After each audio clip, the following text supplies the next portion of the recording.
Have you ever wanted to have sex with Jabba the Hutt? Unfortunately, you still can't do that in Star Wars Squadrons, but you can take control of any of the 10 available ships of the Imperial and New Republic fleet. I want to quickly thank all of my recent subscribers. Your support means a lot, and it really helps keep me going. Alright, while Star Wars Squadrons can be played on a flat screen, I will say that it is insanely better in VR, and the perfect game if you're wanting to fill your Star Wars fantasies. Squadrons allows you to go deep into the cockpit of one of the 10 available Imperial or New Republic ships. The story campaign is around 9 inches long. The story campaign is around 9 hours long, which is pretty solid for a VR title. During the 9-hour campaign, you're seeing a story being told from the perspective of both the Empire and the New Rebellion, and you switch back and forth between factions as the story unfolds. While Squadrons can be played using a mouse and keyboard, or a gamepad, you're going to get the best feel of the game using a HOTAS, especially in VR. With any flight game, I cannot express how good a HOTAS feels, and if you're even slightly interested in playing flight games, then do yourself a favor and get a HOTAS which fits within your budget. It's well worth the investment. I personally use a Thrustmaster T16000M joystick and throttle, and I would definitely recommend it for anyone looking for their first HOTAS. The mechanics in Squadrons go just as deep as the cockpit. Look at this. Look at this guy. Huh? Not us, buddy, right? And it can be difficult to fully master some of the more in-depth mechanics. So let's start with some of the basics. Of course, you have controls to maneuver your ship. However, you do not have vertical, sideways, and reverse thrust, as a game like Elite Dangerous has. In your cockpit, you have a radar to see your enemies and targets, your ship's whole health, shields, weapon power, utilities, and current speed and boost information. This is all very basic if you glance at it, but this is where things get much more involved. With your ship's shields, you can place power to the front or rear of the shields individually, or you can choose to balance them. With thrust, there's a middle position which allows your ship to maneuver better. And there are many other functions which I have yet to master, such as diverting power to shields for a quick boost, and drifting by using your speed boost and then quickly pivoting into a turn. There are 3 main functions which you are going to be constantly switching between to prioritize power for different parts of your ship. You can divert power to your thrusters, weapons, or shields. These are indicated in your ship as blue, red, and green bars, respectively. If you place your power to the thrusters, your ship will fly faster, and you will start to gain boost power to fly much faster for a brief period. If you place power to weapons, then you will be able to shoot much more before your weapons overheat, and you can overcharge your weapons, which allows many more shots before needing to be recharged.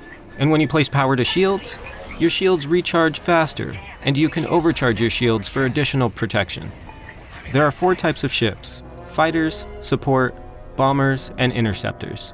Each ship will have completely different characteristics, which means they all have different stats such as hull integrity, how powerful their shields are, how fast they can fly, how agile they are, which utilities can be added to them such as bombs, tracker missiles, and radar jammers, and how much firepower they have.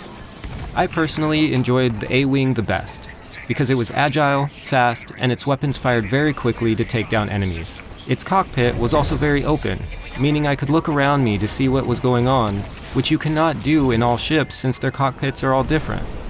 Most Imperial ships only have a window directly in front of you, and this is why I think the Rebel ships have a major advantage in multiplayer, especially when considering VR. There are also other functions which allow you to prioritize your targeting systems, and it's pretty ridiculous how many targeting functions you have, and it definitely overwhelmed me as I was learning.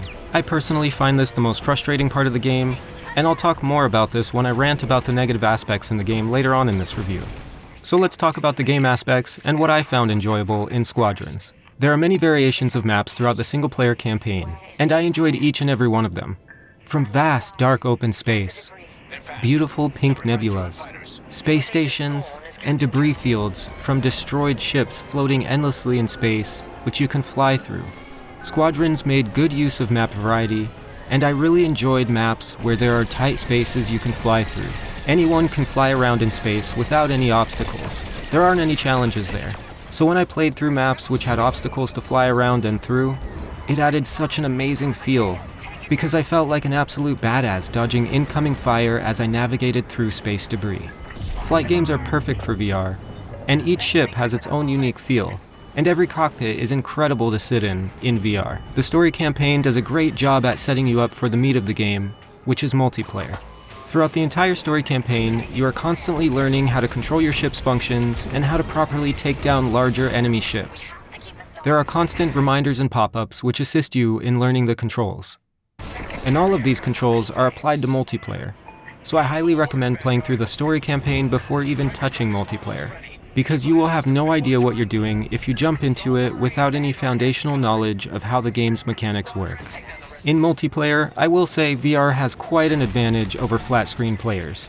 This is because in VR you have full range of motion with your head, so in ships with exposed cockpits, you're able to track your enemies using your head. This means you're able to stay on your targets much easier and continue your pursuit without much effort other than moving your head up or to the side to see where the enemy is. While the campaign does a great job at getting you familiar with the controls and how to take down ships, that is just the beginning, and becoming a good Star Wars Squadrons player will take many, many hours. It's an easy game to learn, but a difficult game to master. Welcome to the dark side.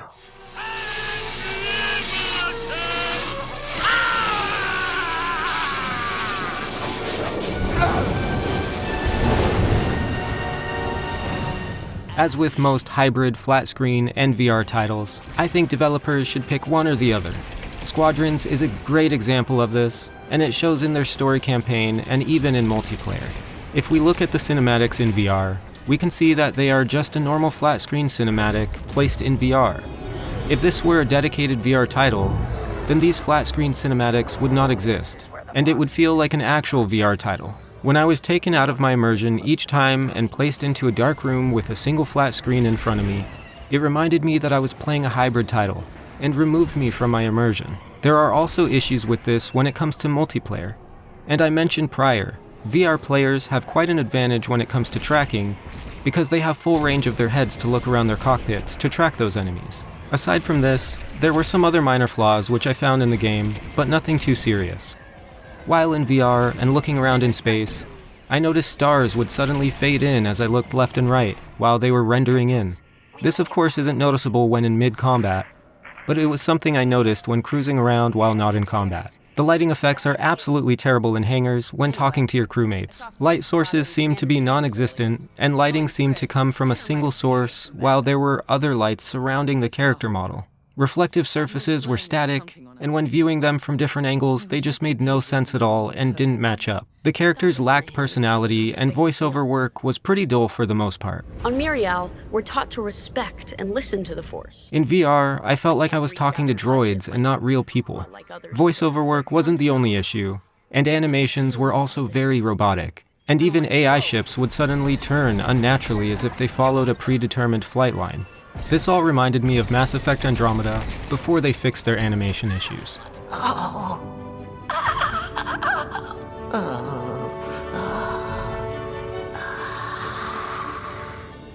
Oh, this is awkward. The AI ships were also not very intelligent, and would get stuck flying into obstacles at times, and at one point, I lost control of my own ship as it finished a mission sequence and propelled me towards a massive rock. What? I can't control my ship. Why can't... This is so dumb. I can't control. I have no control. Vanguard, punch it. This is so dumb. This only happened a few times during my campaign, but it did happen.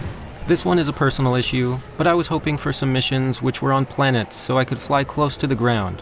I wanted to feel as badass as the pilots in X-Wings from Episode 7, as they flew only a couple feet above the water. Star Wars Squadrons is an incredible experience, with a few flaws. It's an easy game to pick up and play, but can be difficult to master the controls to take on the elite players in multiplayer.